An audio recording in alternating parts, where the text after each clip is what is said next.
Hello everyone, I hope you're doing well today. In this video, we are discussing all things CitizenCon Direct from what was shown off of the event, some of the highlights as well as some of the lowlights, and discussing really all of the topics at hand. Some of the controversial ones like instancing, and some of the things that we are really excited about for the future. Now, if you are enjoying this content and you want to stick around for more of those CitCon updates, feel free to subscribe. I do have channel memberships open if you want us to go the extra mile, and feel free to join the community Discord. I'll have a link for that down below, and it's a great place if you want to discuss any of the things that we saw this past weekend at CitCon Direct. Now, with that out of the way, let's get it started with what we saw at this year's event. Now, as usual, Chris Roberts opened up the show with a small speech, and love him or hate him, but I do always enjoy hearing from this man, even if it's sometimes pretty outlandish. Just hearing from the man itself behind Star Citizen is really cool, and he just has a way of announcing things that makes me really excited for the future.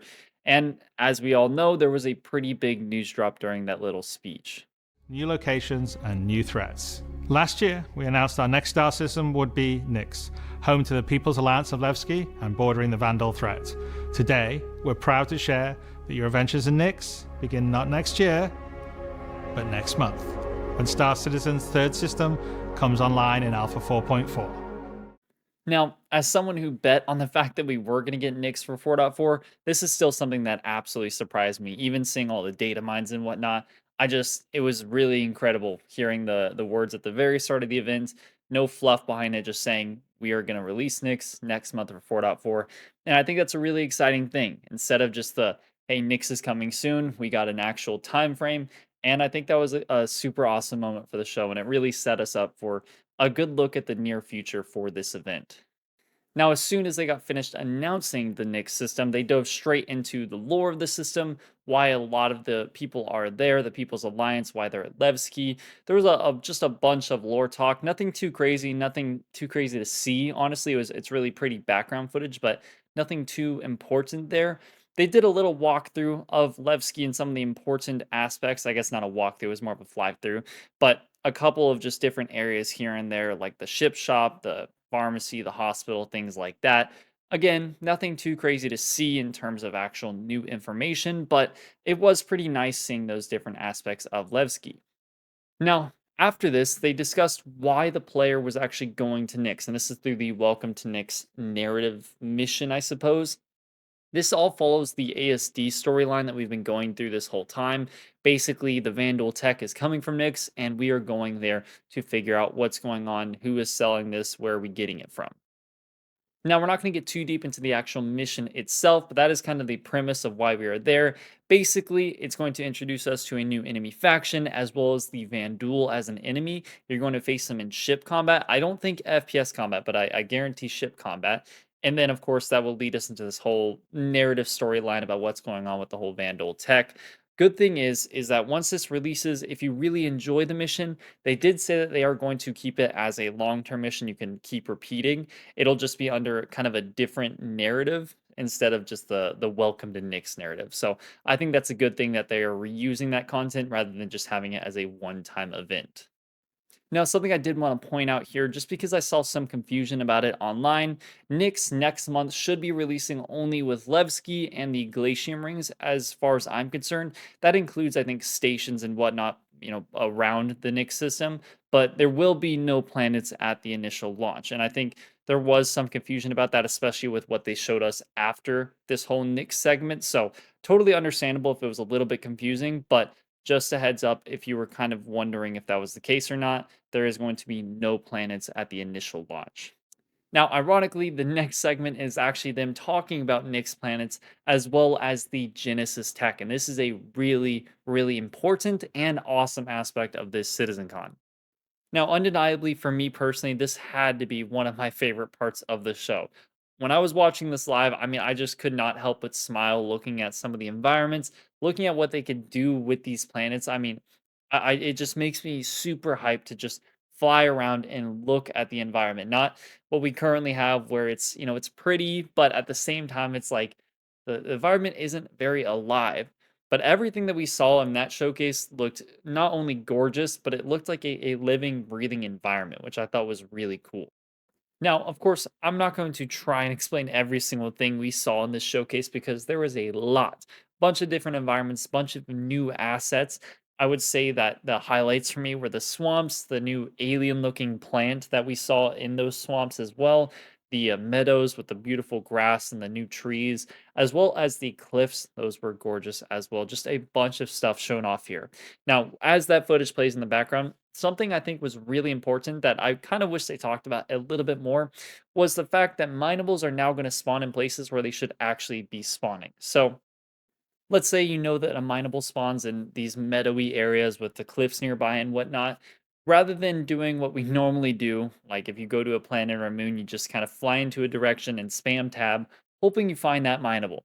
I'm sure that's something you could do as well in these environments, but it just seems so much cooler that you can go fly around looking for these environments. Once you find them, you plop your ship down, you go on foot or in a vehicle, and you just simply look for that mineable because you know it spawns in that area. I think that is a super cool way of introducing some more natural gameplay to the mining career path. And it's something that I actually think I would enjoy when I typically feel like mining is the career path I would probably least enjoy out of all of them, at least currently with where they stand. Now, alongside this, as far as we're concerned, there's going to be a ton of mining updates over the next year. So maybe there's going to be some big things that change. But I do love the idea of having this more immersive mining career path. And that sounds super awesome. Now, I would love to hear your thoughts down below about Genesis stuff, but we're going to move on to the next segment here.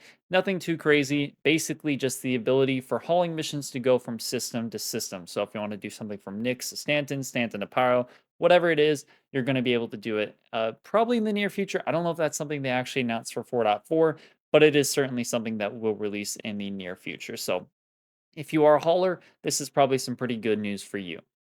All right, now moving on to the next segment. This is them talking about an upcoming patch that we're going to get after Nyx drops, and that is for the Rock Cracker gameplay location. Now, they didn't give us, every single bit of information, and I did not expect them to. This is a very work in progress look at what they're doing, but it is basically a line in mine in space as far as we're concerned. Now, as to what you're going to be doing at this location, a very quick breakdown. You're going to go there. You're going to fight a ton of enemies, probably. You're going to maybe do some puzzles and whatnot. You're going to get the laser and the whole system back online, which they said is going to kind of be a beam for other people or NPCs to see. They kind of just hinted at that being something that'll probably cause some trouble for you. I don't necessarily know exactly what that will mean, though.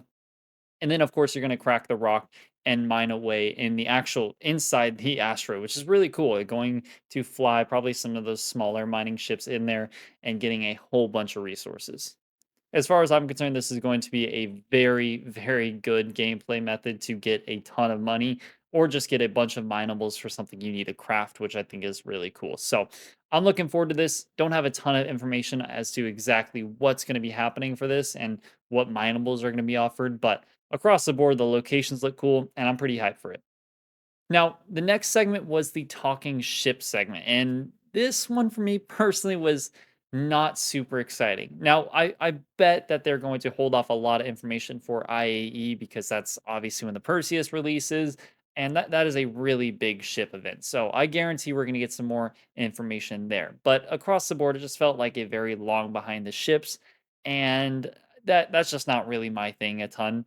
What I will say is at the very, very end, whenever they get done with like the talking weapon segment, which we'll talk about in a second here, they get back to John Crew and he says that the next tier of ships will be expansive. Now, I don't know about you, but with all the mention that there's going to be a bunch of mining updates this year, and with the talk about Genesis and how minables are going to be kind of scattered a lot more realistically, I mean, is that a hint at the Misk Expanse being released next year? I mean, I bet it is. Honestly, I know that's kind of silly, but I think that they wouldn't have said expansive if they weren't trying to hint at something. I definitely think that's something we will probably see next year. Let me know down below if you think I'm just coping right now, but the way he said it and just the way he delivered that line made it seem like it was, in fact, a hint for the next year. And I mean, I don't think any of us should be too surprised if that is the case. They talked a ton about how they're going to have some mining updates. So getting a ship that has any relation to mining sounds like it's something we could see next year. Again, think they're holding off a lot of information until IAE simply because that's going to be such a big event. So if you're kind of hoping for something like an update to the Kraken concept or what's going on with the Ironclads or whatever, I would just wait until that event because there's a good chance that they talk about that a little bit more there. All right, so moving on, we have the weapons segment, the talking weapons. I was right about one of them. It was the Space AK, which I'm super happy to see hit the verse, as well as a new 50 cal LMG and the new very odd looking rocket launcher. Now, what I'll say is that the Space AK looks really cool because it shoots a round and a laser. Just every other shot is one or the other, and I think that's super cool. The bolt, in fact, goes back during the round and not just the laser. Just weird, small attention to detail things that are cool.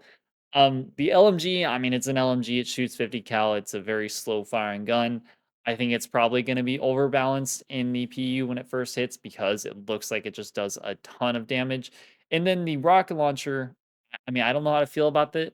I think it's super cool to have something super scrappy like that, but at the same time, it domed the hell out of an anvil arrow and it just blew it up immediately. Maybe that was just showcasing it because it was like a low health ship and they're just blowing it up for fun, or maybe this thing is actually really powerful and it's just really hard to aim. I'm not entirely sure, but either way, the weapons look cool. They're very themed to, I guess, Nyx and the Gray's Market guy that is going to be selling these things. And I'm pretty excited to see them in the verse, even if it's not super crazy like the crossbow or anything like that. Now, moving on, we have the crafting section. Now, if I'm going to be honest here, this is probably one of my least enjoyable parts of the whole show. And I know that's a weird thing to say because crafting is a huge feature and I was really pumped to see it at this event. But from what they showed us, it just seemed like a very lackluster inside Star Citizen of the feature itself. Now, what I will say is that I was still glad that they showed this off and talked about it a little bit. I think the big bit of news here was the fact that it should be releasing a tech preview before the end of the year if everything goes smoothly. And they kind of just talked about the expectations for that, as well as just what crafting will be used for. And again, I think a lot of that was covered last year in the last year's CitizenCon. So I just didn't feel like it was super important to hear a lot of the things they were saying, though I still appreciated hearing it for a little bit. What I will say is we did get to see the new inventory for a second there, so it was very work in progress, nowhere near done as far as I'm concerned, but we did get a little glimpse at that, as well as a couple things when it comes to crafting. They didn't actually show any of the UI that you're going to be using on the actual crafting machine itself.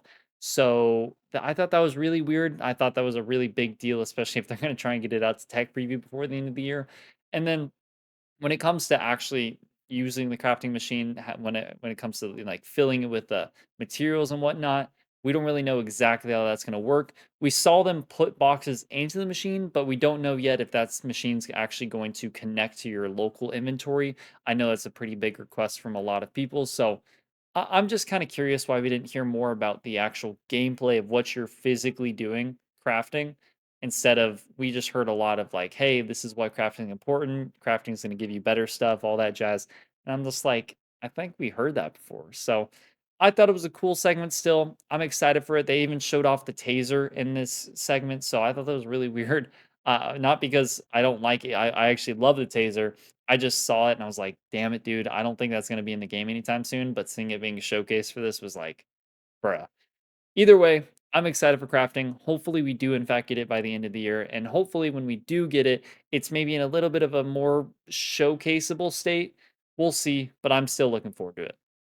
All right, and then the next segment was the instancing segment, and this one definitely had some people kind of worried about the way gameplay is going to work in Star Citizen. I think rest assured, this is going to be a good thing. I think across the board for everyone, no matter if you're very involved with the sandbox or you really want to do the curated activities.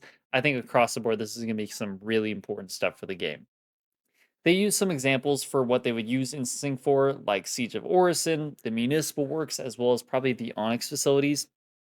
And I totally agree with most of these. Now, don't get me wrong, the idea of having everything in the world happening at the same time, everyone can access it, all that jazz, it's cool in theory, and it's something that kind of excites me for other sandbox activities. But when it comes to actually creating content that can't be interrupted, that will actually be designed in a way where the player has to experience it in order where it can't be interrupted by another player, That's where instancing comes in. And I think that's going to be a really big deal. And I know some players are going to worry about, like, hey, I don't want every single possible gameplay loop in this game to be instant so that no one can be interrupted doing that. As a matter of fact, I think that's exactly what's not happening here. I think it's ensuring that some players are going to be able to do certain gameplay activities. Even the PvP players are going to be able to do things that are closed off from the outer world so that, hey, if you want to have a massive fleet battle or something like that, then you can go ahead and maybe spin up an instance so that you can have that fleet battle. And not only will your server performance probably be a lot better, assuming we have dynamic server meshing at that point, but you also won't be interrupted by anyone else getting involved with that battle. So that's just an example of maybe how that could be used with PvP. But I'm sure that there's going to be a lot of occasions where this benefits every type of player, not just PvE players for things like the municipal works. Again, I understand the concerns around this whole instancing, but I don't think there's anything you need to worry about. This is probably going to benefit all players a lot. And they talked about it last year in the 1.0 panel. They were very clear about what their intentions are with instancing. And I think in the end, it's just going to benefit everyone. And I'm really looking forward to it. All right, so past that, they talked about Siege of Orson. I'm not going to talk about that. That's something we already know about. They just simply said, "Hey, this is going to be the one of the first things that we instance in the game." So I think that's cool, and it'll probably make the actual experience for Siege of Orson a whole lot better. So I'm looking forward to that. After that, they discussed the Municipal Works. They gave us a little sneak peek as to what that is. That'll actually be at Levski now. So I don't necessarily know if that's for sure canceling ArcCorp's Municipal Works, but I do know that at the very least we're probably going to get Levski first if we do get it at ArcCorp as well. Now they showed us some in progress stuff for this. It was very work in progress, so there's not a ton to see here, but it sounds like a very cool way of not only using instancing like they talked about last year, but of course doing it in Nyx so we have a little bit more content there, which I think is a good thing for the game overall. Again, nothing too crazy to look at for this. We already know what the municipal works are, just this whole PvE, basically dungeon style experience, and something that you'll be able to actually log in and out of in the middle of the whole municipal works gameplay loop and actually be able to jump back in after you log in, assuming that the mission will stay intact, hopefully. But I'm really looking forward to it, and hopefully we can see that also within the year. Now, the next segment after this was the 1.0 revisited section, and this is actually something I did not anticipate us having at all at this year's event, so it was a nice surprise. I think the biggest takeaways here is that they were talking a lot about this past year in Star Citizen, and the big thing was that, hey, nothing has changed from last year. So if you go watch that 2 hour long presentation, everything with the space stations, the dynamic economy, everything they talked about still stands true, and I think that is a good thing to know. They also talked about how they wanted to make it where you were actually having face-to-face conversations with your mission givers and whatnot. So they wanted to make it a more of a two-way experience, not necessarily exactly sure what they mean outside of just simply making them physicalized mission givers and being able to go up and kind of have conversations with them. But I mean, I think it sounds like a good idea. It wasn't necessarily something I was super pumped to hear, especially in this whole 1.0 revisited thing, but I think it was good news across the board. They also talked about instancing and how they wanted to use it, kind of just reiterating what we just talked about a second ago. Nothing too crazy to point out there. And then there was a tiny bit of feature talk, like literally 20, 30 seconds or whatever. The real big thing, I guess, here was the fact that, hey, features are still in development. They're actively working on them. And then he also said that we're going to be getting things like FPS radar and scanning, engineering, crafting very, very soon. Now, maybe that was just him getting a little excited when talking about it. But if we're going to be honest here, I think our interpretation of very, very soon is probably a lot sooner than what CIG's interpretation is. I would think that would mean before the end of the year, but obviously we know that's not happening. At the very most, we're going to see these things hit tech preview before the end of the year. So, what exactly he meant by that, I don't necessarily know. I think it is worth noting that it is a pre recorded conversation, so they could have edited that out if they didn't want it in there. So, who really knows? Honestly, I'm not going to take it to heart, but I think it is important to keep in mind that that is, in fact, what he said.